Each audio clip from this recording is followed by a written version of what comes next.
Okay, so now that we have our implant in position, we're ready to make our guide. Well, if you come over here to the implant list, or again in the panels, implant list, you got to make sure that you pick the guided surgical system you're going to be using. You can use the Blue Sky Bio direct cut drills. You can do pilot drills, a custom kit. There are various kits. The one I'm going to be planning this case for would be the fully guided surgical kit. Click on that, and now right here is my implant list. If you click right here, it just shows the ID of the implant. If you had multiple implants, it helps you to keep organized. But for now, all I want to do is click right here, which is the guide tube. So to kind of help clarify what this is, let's come up here and let's hide this tooth because it's sort of distracting. In all these views, you see this red outline, or in here you see it. So let's hide the tooth by clicking here, and notice how that box is turned off. All we're doing is hiding it on and off, on and off. Okay. So let's come up here. Let's turn this view on, and here is our guide tube represented. A couple things to notice is the dimensions are automatically determined by the software.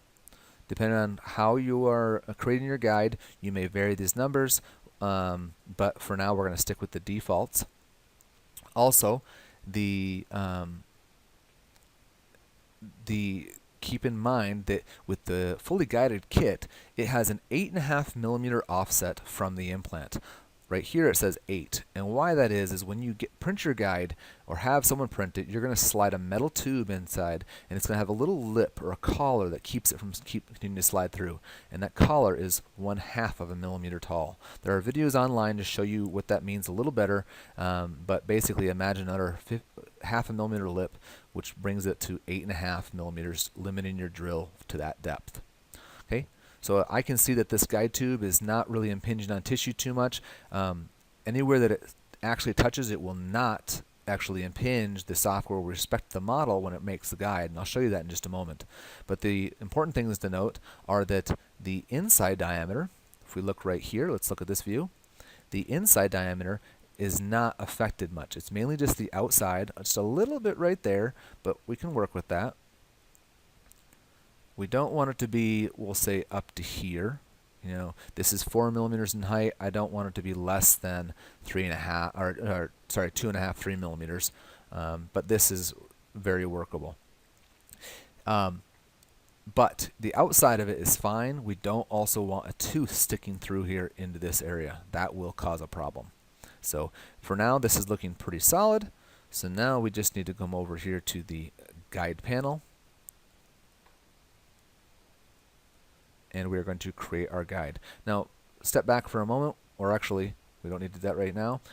Click on Lock Implants and Virtual Teeth. That keeps us from accidentally moving an implant. We don't want to click on this and move it while we're taking the next steps. Okay. And now, we're going to walk through this panel, which is the guide panel. Again, it is up here if it's not popped up already. Guide fabrication, same thing. Lock the implants. And then we're going to stick with normal, and we're going to call this a mandible guide, which it already knows that intuitively most of the time. And we're going to draw our curve.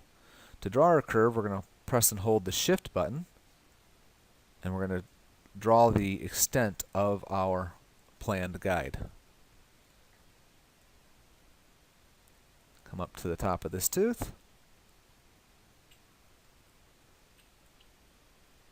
Wrap underneath here. And now I can click Edit Curve, and it allows me the option to move any of these little nodes to specify where this guide should extend.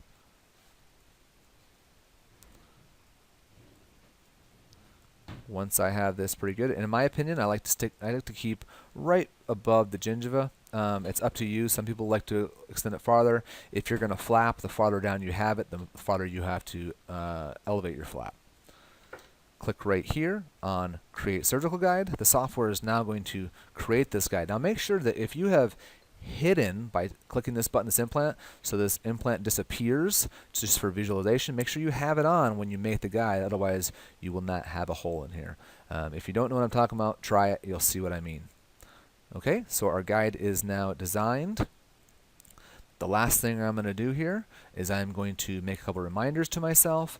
And first of all, I'm going to come right down here to this text tool, and I'm going to write 4.3 by 13 max.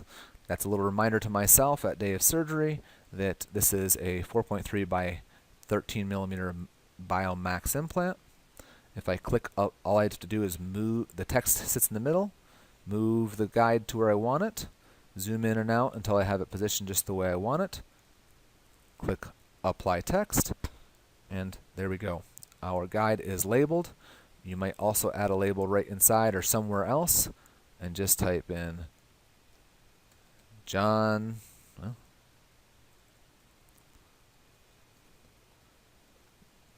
D for John Doe, click apply text, and there we go. Now we have the guide labeled for both the type of implant and the patient's name.